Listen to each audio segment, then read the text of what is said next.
Hey everyone, this is your favorite radio host, your only radio host, and favorite girl, of course, Corinne Lafont, broadcasting to you from Trinidad and Tobago on Between the Lines. And you know, I always start my show being thankful.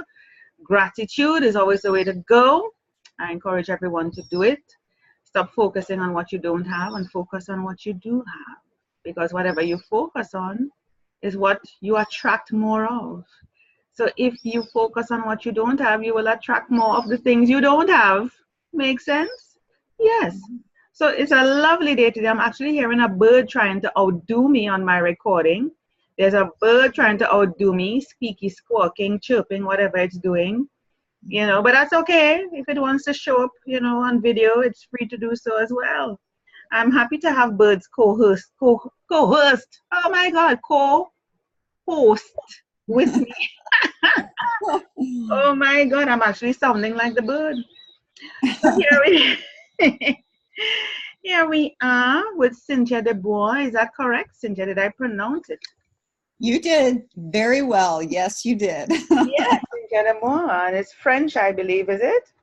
Actually, it's Dutch. It was my husband, and he, depending on what side of the family you talk to, it means either the worker or the farmer in Dutch. So I'm not really sure. I like the farmer because the farmer has to work anyway. So either way, it works out good. Yeah, so Cynthia Dubois. That's nice. Comes like my name, Corinne Lafont. It kind of almost sound the same, Lafont Dubois. Yeah, exactly. Yeah, nice. So let me tell you a bit about Cynthia and what we're going to be talking about today. We're talking about me, myself, and I. And the I here is EYE. Yeah, and you can see that lovely banner she has behind there. And you're probably wondering, what is this me, myself, and I? It's normally supposed to be the pronoun I, the single I, capital I in the letter. Yeah? So let me tell you a bit about Cynthia so you can kind of get a perspective as to where we're heading with it. So Cynthia Lee Dubois, I love that name, is an author, speaker, and disability advocate living in Nevada. Born in Colorado in 1960, she quickly faced numerous health challenges. These challenges, as well as her varied work and life experiences, have afforded her the opportunity to gain knowledge.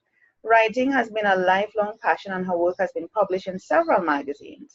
She also began a story blog in 2013, which includes fictional and non-fictional stories written by her and other authors. Cynthia's passion to bring the taboo subject of prosthetic eyes into the light of awareness is being shared through her speaking engagements. Her first book, Me, Myself, and I, The Realities of Living with a Prosthetic Eye, which means that she does have a prosthetic eye, or what you would call a false eye, has received a 5-star review from readers' favorite, as well as endorsements from doctors, ocularists, patients, and their family and friends. Me, Myself, and I is the blending and acceptance of me, the physical body, myself, the emotional mind, and I, the prosthesis, into a complete and healthy being. Her mission is to inspire others to find their inner strength through this challenging time of loss by offering important information. And of course, a little later in the interview, we're going to be sharing Cynthia's website so that you can get more information on her and see where to go to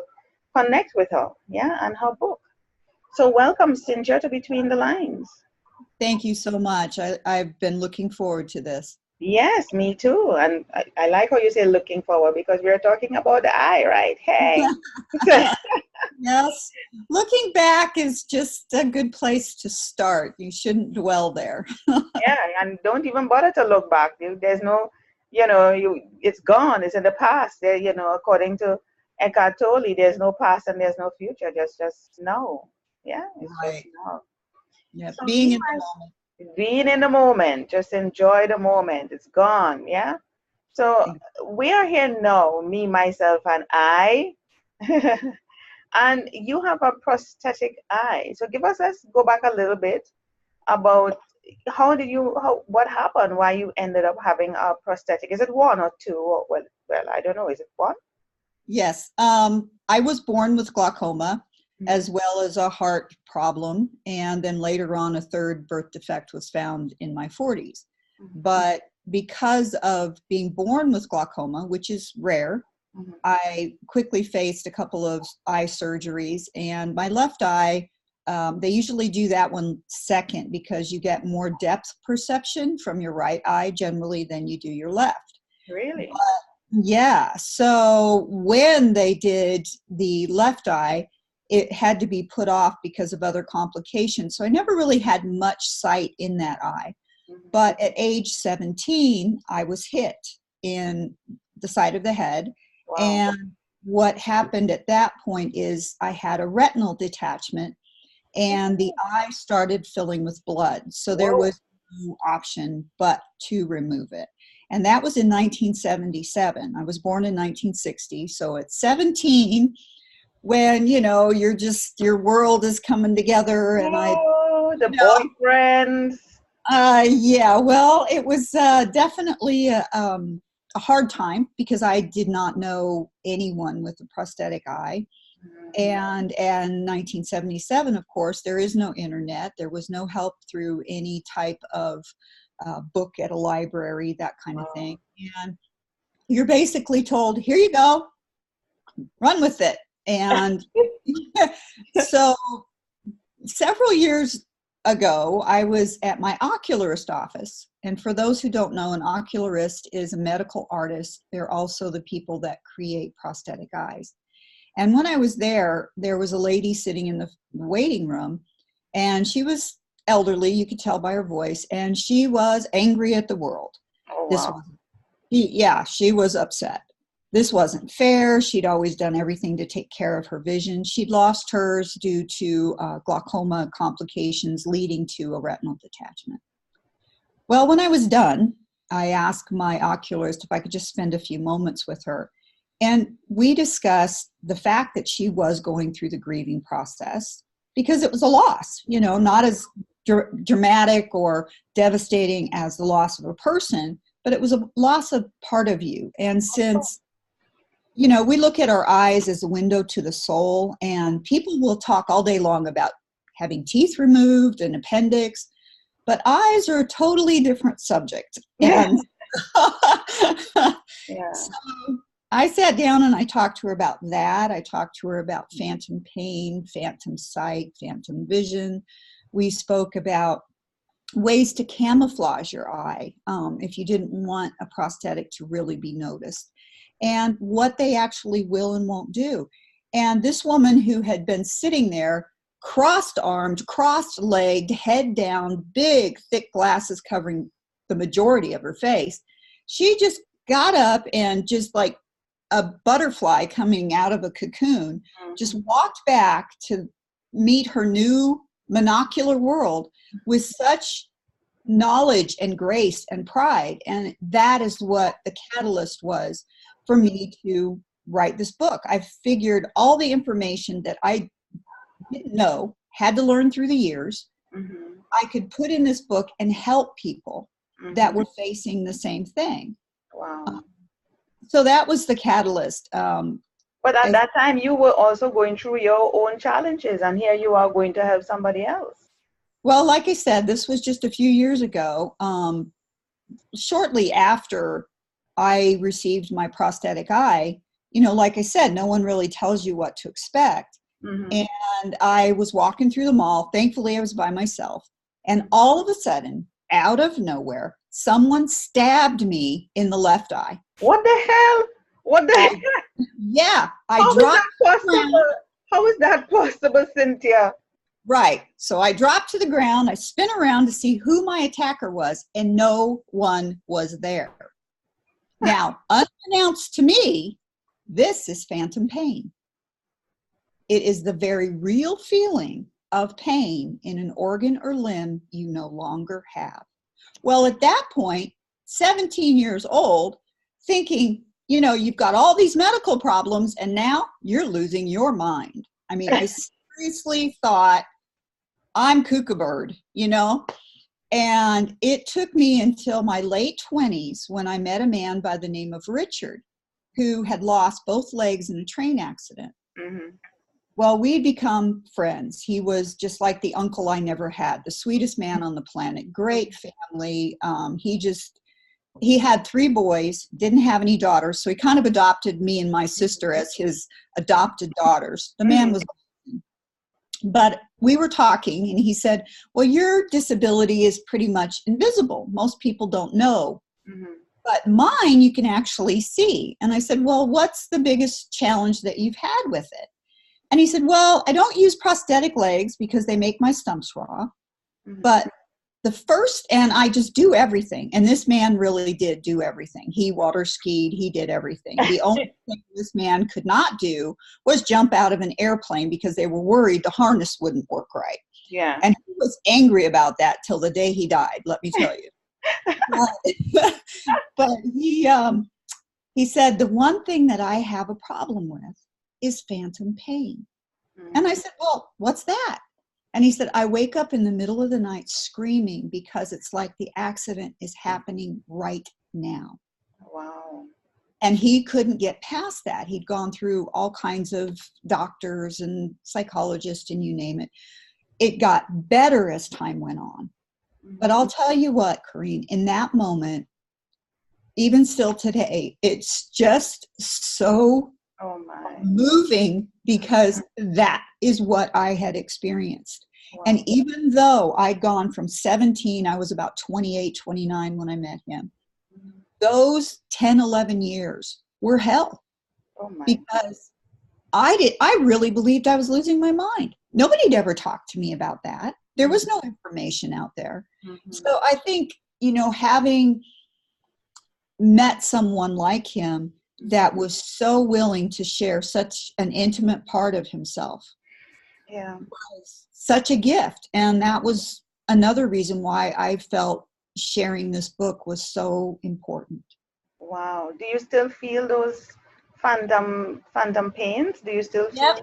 Yep, once in a while, and they'll come out of the blue. I mean, you can be sitting there talking to your best friend, not a care in the world, and all of a sudden, bam, you know, it's kind of, well, it's very alarming for one thing. So it feels like what? It just like when you said somebody stabbed you in your eye, it wasn't really real.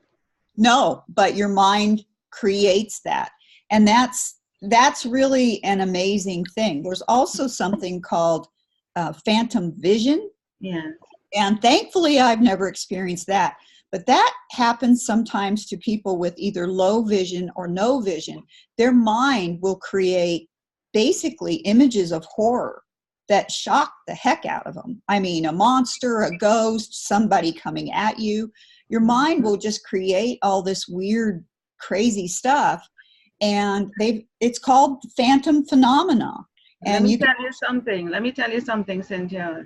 The mind, they say the mind is a powerful thing and it takes you over if you allow it. And I love how you juxtapose the title of the book with your prosthesis, talking about the dimensions of how we are made up as human beings. You know, me, the third person, the me, myself, and I kind of thing. People don't realize, I've been talking about this constantly in all my shows of late, because I'm on a journey discovering myself and understanding the ego, the separation, the false self, you know, the I, and trying, you know, and it is crazy. It drives you crazy.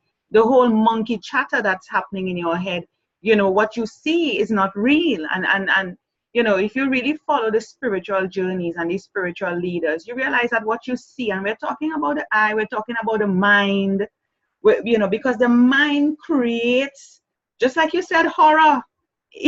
You're living in a horror movie. It creates a projection. Just like when you go to a movie, you have the projector that projects the movie on the screen that you're seeing, and you become part of the damn movie. You're actually one of the characters in the movie, and your body obviously connects with that, believes the mind, and your body goes into this shock and starts to retaliate, and all your organs in your body, your cells, is going to start defending now. And you have lost control. You have lost control. It's a crazy, crazy thing. And I'm saying to myself, why is the mind creating these things? It must come from deep wounds that we have within ourselves that are unhealed. Why is it? Because where is the mind getting the ingredients? Where is the mind getting the ingredient to form these images, to form this projection, to make you feel that you were stabbed, to make you feel that the train is running over your foot over and over again, to make you feel that you're in a horror. Where's the mind getting these ingredients to create this thing? It must be coming from something within you, from a child, from fear. I want you to probably dig deep within yourself. Have you ever gone within to find out what it is that you may be so fearful of? Well, Yeah, go ahead. the thing, like with Richard or with people that actually see these horrible images, which, like I said, thankfully I don't, but what the thought process is, there's a couple of things on that. The first thing is the people that are actually having these phantom visions, it's because what has happened to them is so horrendous and horrible to them that their mind is manifesting these horrible images because that's what they feel about their loss. Yes.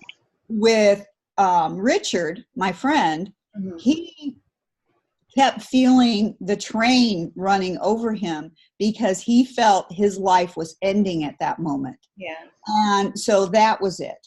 But like you were saying, the mind is an amazing thing. A lot of people that train Olympic athletes and that type of thing, they've done scientific studies where they will hook them up to all kinds of monitors, heart, muscle, mind, like an EEG and all of that.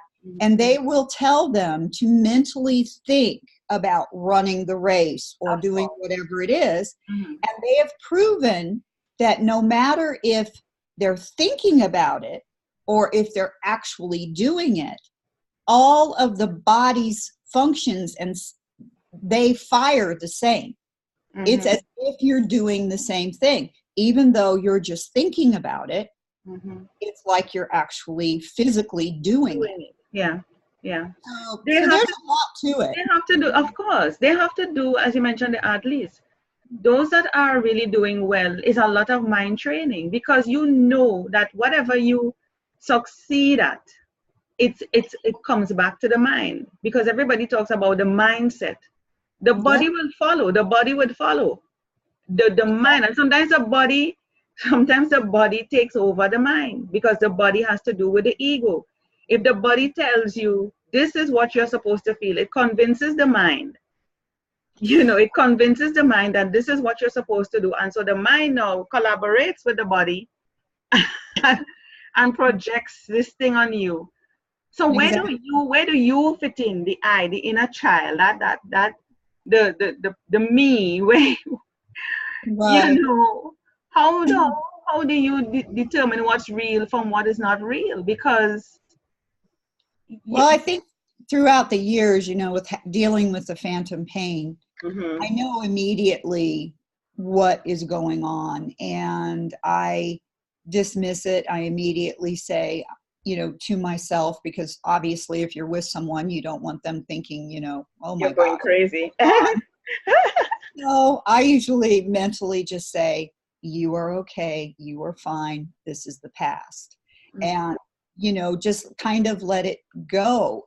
Thankfully for me, like I said, it doesn't happen all that often anymore. And what they've also said is that once you get past a certain point, depending on, how traumatic the experience was for you, those episodes will happen less and less, because you are to a point where, it's better for you. Now, if I end up with an eye infection, if I end up with this, or if I end up with that, something else that's going to basically attack that eye, then of course, there's the possibility of having more of these episodes. But generally speaking, if you can really get comfortable and get combined, like I'm talking about, blending the whole body and understanding, then that makes a big difference. The other side of it is people getting the knowledge. Knowledge leads to understanding, which leads to compassion for yourself and for everyone else around you. It's so vitally important that we do it. I mean, my belief is that we all come to this planet to be teachers, to help one another. And that doesn't mean that some people aren't bad examples of what not to do. They teach us that way. They teach us, oh yeah, oh yeah. You know, but still, I think that we're generally here to help one another and to provide that compassion and that loving support of one another, because many of us have what I call invisible disabilities. You can look at someone and not know if they have a mental problem, if they can't hear, if, you know, whatever. We know they're walking around, Cynthia. There are some really sick people walking around, and they themselves don't even know it, but we recognize it. You know, they are sick. No hell, I'm telling you, there are some sick people. And they're not aware, which is the sad part. They think it's normal. They think it's normal. And they look at you like you're the one that's crazy. Or you're the one that's sick. Exactly. It's like, what are you talking about? Because you must not be from this planet. Because Right. Right. But you know that they're sick. And like I said, the sad part about it is that they are not aware because they think it's normal. But it comes back again to what the mind projects, how they see you. They see you as part of the whole movie playing out in their sick world as normal. And we are also projecting our own, you know, our mind is projecting what we see. And so we see them as playing a certain part in our own movies. Everybody has their own projector going on. Yeah. Right.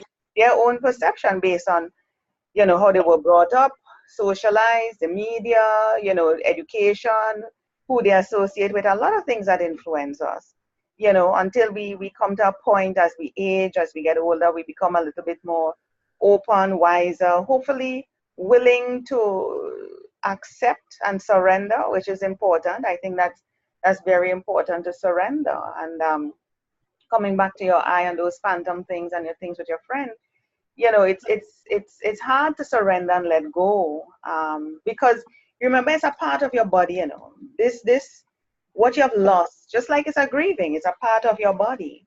Exactly. This is your form. This is a physical form, and we identify ourselves so much with this form that we have, that when a part of it is gone, you go through withdrawal symptoms. You know, you go through withdrawal symptoms because you still feel it's there, and then you're like, oh my God, the shock, it's not there. And you go into this panic attack. How come it's not there anymore? It's crazy. So you're only seeing through one eye right now, which is the right, not the left. That's correct. And I'm legally blind, which a lot of people know that legally blind means that you're totally in the dark. But the legal description of legally blind is 2200 vision or less, which basically means what a person with 20/20 vision can see at 200 feet has to be at 20 feet before someone who's legally blind. And there's all different kinds of vision problems. I have the glaucoma still. I have it's a corneal disease called Fuchs dystrophy, which is Fuchs, named after the doctor that actually found out about it. And I also have a retinal issue.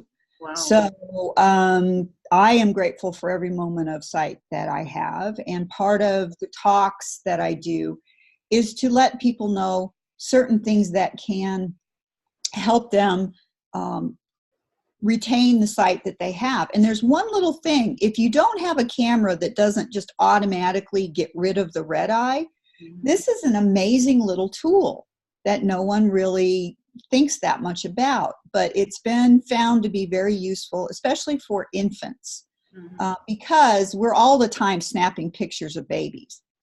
And everybody hates the red eye, but what that is that shows us that our retinas are working correctly because they are reflecting light. So if you take a photo of someone and only one eye is red and that other eye isn't a prosthesis, you need to be finding out and get them to the doctor, because that's saying that there's a problem with the retina. Damn, Cynthia. Yeah. That is new knowledge to me. Yep. And I don't think anybody pays attention to that. no, they just assume, oh, it was the light in the room, or maybe they just And you moved. look like a vampire and you don't like it. Yeah. Yeah, but it's a dynamite thing. And if you have a camera that doesn't get rid of it, it definitely lets you know that your eyes are working well. And that's something that I think a lot of people, you know, it's a simple thing. Mm-hmm. You know, bungee cords. I don't know if you guys know about bungee cords. Yeah, I know about the bungee. Uh-huh. Okay, get rid of them. They Why? are dangerous. In the last 2 years here in the Vegas Valley, now this is according to my own doctor, 3 people have lost their eyes due to bungee cords snapping back at them. Whoa. You mean like hitting them? Right. So an example would be they're loading stuff on top of their car. So they hook the bungee hook on one side and they pull it over to secure their luggage. Well, all of a sudden, the opposite side comes loose and comes back and hits them in the eye. Oh, yeah. There's no saving that. So my doctor said, get rid of your bungee cords. They are unsafe. Use rope, use other kind of strapping, but anything that's elastic. And the same thing goes for some of the physical fitness stuff. You know, it's all these elastic bands and stuff. Just be careful. I mean, because anything that's going to snap back. The same thing with scissors. You know, as children, we're always taught to hold the points down in our closed fist, you know, and the points coming down. But as we get older, we're just carrying them around laissez-daintly and screwdrivers, anything like that. The majority of people that lose their eyes from falls is because a sharp object went into the eye.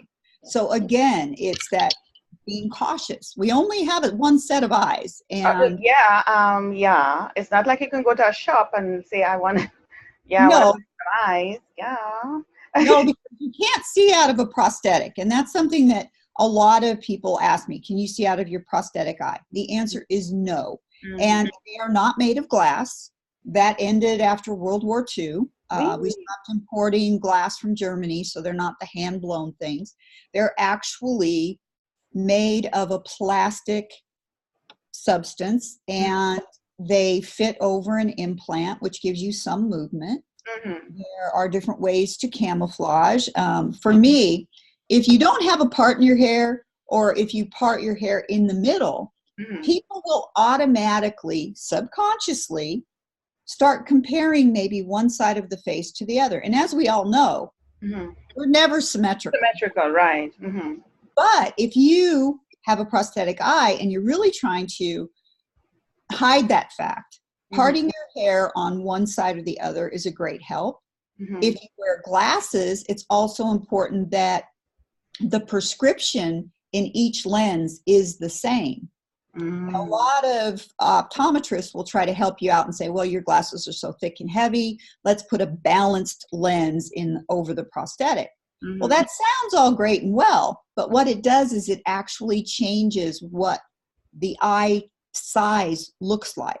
So all of a sudden, one eye looks a little bit larger than the other.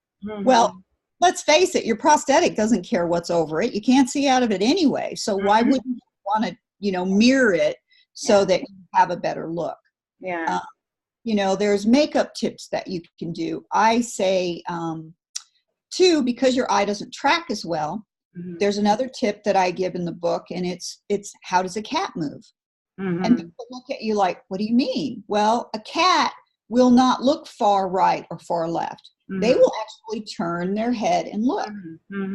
So if you have a prosthetic eye or an eye that doesn't track well because of some other disease, all you have to do is blink and turn. Nobody will ever know. But I would never know. I'm looking at you and I'm not telling the difference. What about one of the things that I'm thinking about is the color of your eye? Do they match the colors? Yes, it's a very, like I said, they are artists, and it's a very amazing thing. They use they decide the size of, it looks like a washer, and that becomes your iris, and they will actually sit there with paintbrushes, tiny Really? little paintbrushes, and give you all of the colors, all of the flecks of gold or green or whatever it is. They match the color of the whites of your eyes, because some people have more bluish in it. You know, you go to the store to buy white paint and there's a million colors. The color, or how many blood vessels you have. They Wow. actually will either use a marker to put them in, or they. And it's permanent. It stays. Oh yeah, yeah. Wait, they can come out, you know, obviously, but you usually use like a little suction device to remove them, and you have to have them polished about once every 6 months. Wow. Get your eye polished. Yep, it sounds really strange, but what happens, because your eye doesn't completely close at night, your eyelid on a prosthetic, Really? you'll get buildup of proteins and other deposits, and then that makes it really hard for you to close your eye, and if it's not attended to, you can end up with an eye infection. So, and also, one eye does not get it. You don't get one eye for your lifetime.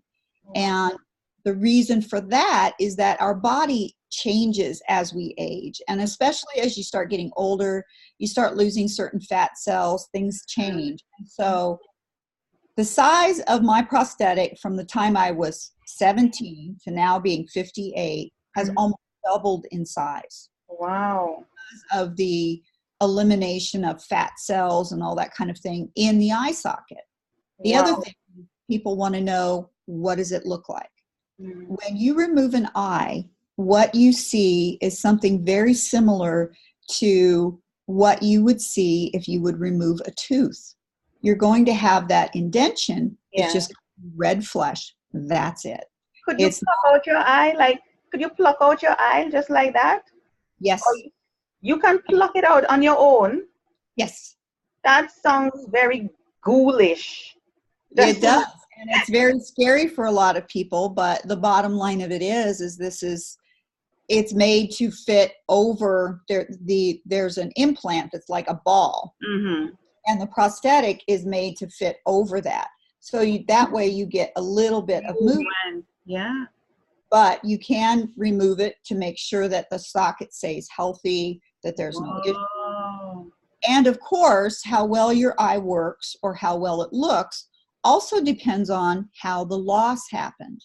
If it was a car accident, for instance, or a domestic violence thing, or, you know, fight of some sort, then, you know, there may be problems with the cheekbone, there may be other problems, so that it doesn't look as natural as it should.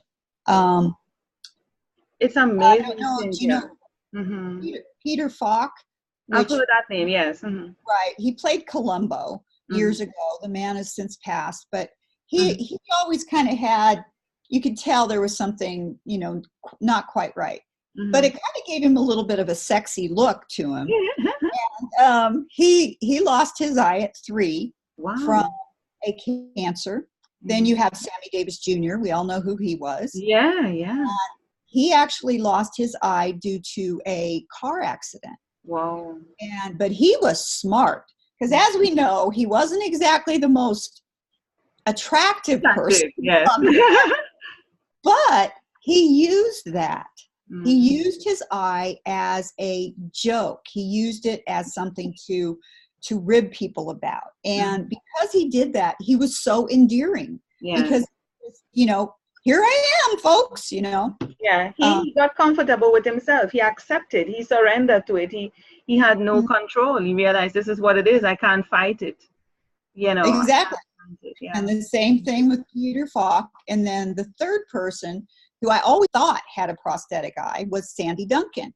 And she's this beautiful, blue-eyed, blonde-haired American actress. She played Peter Pan, and she's just gorgeous. But what happened with her is that she actually had a tumor on her retina, and when that was removed, it made her eye not track as well. But many people for many years thought her eye was prosthetic, and it wasn't. So there's a lot of good people out there with amazing eyes. According to the one site that talks about blindness in America, they're saying 10 to 12,000 people a year deny in the US. Wow. I'll tell you something, Cynthia. You mentioned something that there's a lot of good people with good eyes. You know, it's, and I want people to understand it's not a matter that good or bad. This has no color, it has no size, it has no shape, it has no nature, it has no personality. You know, it's not like you're selected because you're a bad person or you're a good person or you're in between. You just never know. And you know, this is why you have to appreciate and be thankful for whatever you have, wherever you are. You know, because you just don't know. You just don't know. And I'm thinking to myself and listening to you, you know, going through that, you could be saying, why me? You're still going through the pain of losing your eye, you know, and it's like you're still 17, you know, prior to 17, even though you're 58 now. And you can still witness and feel the pain. It never leaves you. And you're like, why me? I mean, I could have been living a happy life, but then why not you? It had to be you to be able to help other people. You know, why not, you know? But at the time you're going through it, you're not going to be thinking, why not me? You're going to be thinking, why me? And I want you to kind of quickly share before I shift over to your website, if those were some of the things that you were going through, the why me syndrome. Well, yeah, and that's part of the whole grieving process. They say there's 7 stages of grief, which is shock, denial, anger, bargaining, depression, guilt, and then finally acceptance. And a lot of people feel guilty for the loss. You know, well, maybe I shouldn't have been there that night. Maybe I wouldn't have gotten hit. Maybe this, maybe that. But like you said, you know, I feel, why not me? At least I'm to the point in my life where, well, and I've always pretty much been that way. I don't really care how people view me. I'm out there to help people. And of course, there's going to be people out there that don't agree, that have a different opinion on it. But I'll tell you what, if you can touch one person's life, you can make one person feel better, which I did with in my oculist office with that lady, you know, not to mention the countless talks that I've had. You know, that is so rewarding. That's why I'm here. That's part of my purpose. Mark Twain says that the 2 most important days in your life are the day that you were born and the day that you find out why. Yeah. For me, that's part of it. You know, there's another one that is really a powerful one, and it's by Anne Frank. And she says, I can shake off everything as I write. My sorrow disappears. My courage is reborn. And writing about something this close to me was a hard write, but it was so rewarding too. Therapeutic. And, you know, very therapeutic. Yes. Wow. You're so beautiful, Cynthia. I cannot, yes, you are. Yes, you are. Yes, you are. And an acceptance of ourselves, no matter what form we have, you know, what's going on. It took me a while to reach an acceptance of myself. And we find fault. We have too much this, or breast too this. We want to change that. Come on, just accept who you are. Because if you can't accept who you are, how can someone else accept you? Well, perfection is in the eye of the beholder. And as long as we don't try to fit into this season's perfect person and just be happy for who we are and grateful, then, you know, that's the key. I mean, there's been times, you know, I have blonde hair, it's thin, it's not, you know, it's always straight, you know, it just kind of lays there. And, you know, there's been times when it's like, oh, it'd be nice to have a really thick head of hair. And then I talk to people with really thick hair and they're going, oh, it's so heavy. I just wish I always did it thin, you know, so, you know, it is what it is, you know. It is what it is. And just accept what you got. Just accept what you got. Exactly. It came with you. That's meant for you. Just keep it and appreciate what you have. Yeah, that's it. Yeah, I wanna showcase your website, Cynthia. Let me see if I can grab it here. Okay. Tell me what it is and I'll bring it up. It's www.cynthia Cynthia, Cynthia, L. DeBoer, DEBOER .com. Cynthia L. DeBoer. .com.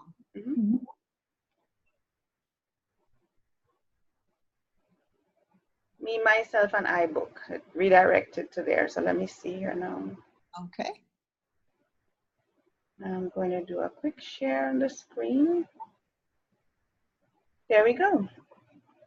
There it is. Yeah. With the eye and the heart. Yes. Nice. Yeah. Yes. Beautiful, beautiful. Looking for an inspirational speaker. Yes. This is lovely. This is lovely. It's a lovely picture of you. Thank you. And the hair isn't flat and thin. It looks pretty good. Thank heavens for hot rollers. You understand? And you're like, take the shot quick. Take the shot quick. Exactly. It doesn't last long, you know. And I know, right? Take the shot quick. It's gonna go.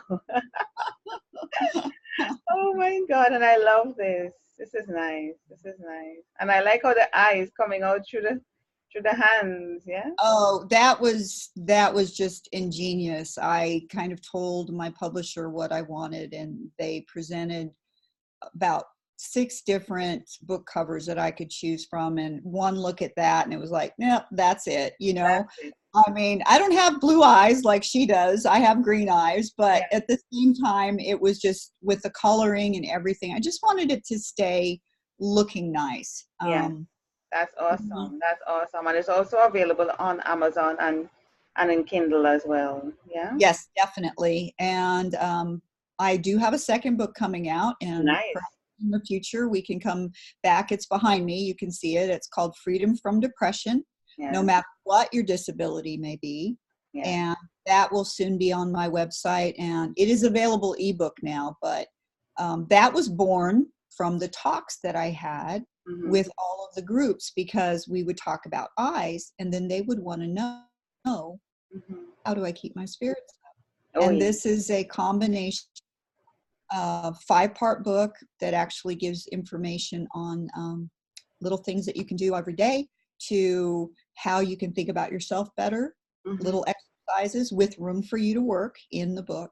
So I'm really happy about that one too, and I'd love to come back sometime and share that with you. Of course, Cynthia, you're welcome anytime. You know that. You know how to reach me, girl. I mean, come on. Oh yeah. Oh, this is an absolute pleasure. Oh yes, this has been awesome. I appreciate you. I appreciate the work that you're doing. I mean, I've learned a lot with the vampire eye thing, the red eye. Now I'm going to make sure and tell the photographer, make sure my eyes look red. If it doesn't, no, I got to contact Cynthia. Yeah, you better go to your doctor and find out what's going on. Yeah, wow. Isn't that amazing? That's why I love to do my shows. You know, you learn so much from people that you just take for granted, that you never knew. This is awesome, Cynthia. I love you. I appreciate you. Keep doing what you're doing. You know, and I love the fact that you related to somebody, you know, your friend who passed, you know, because everybody has a story to share, and you reached out for support and encouragement. Just as how you're giving support and encouragement to others. And we have to realize when we are going through our stuff, whatever that stuff is, we have to align ourselves with people who are going through the same thing, so we can gain strength, comfort, resilience, hope, you know, in whatever we are going through. And there's always a lesson to be learned. Exactly. Always a lesson. And we have to keep searching for that lesson and asking, what's the lesson? What are you trying to teach me, universe? What are you trying to teach me? Yeah. Thank you so much. Thank you so much, Cynthia, for being on Between the Lines. It was an absolute pleasure. You have a blessed day. Same to you, my darling. All the best to you. Bye.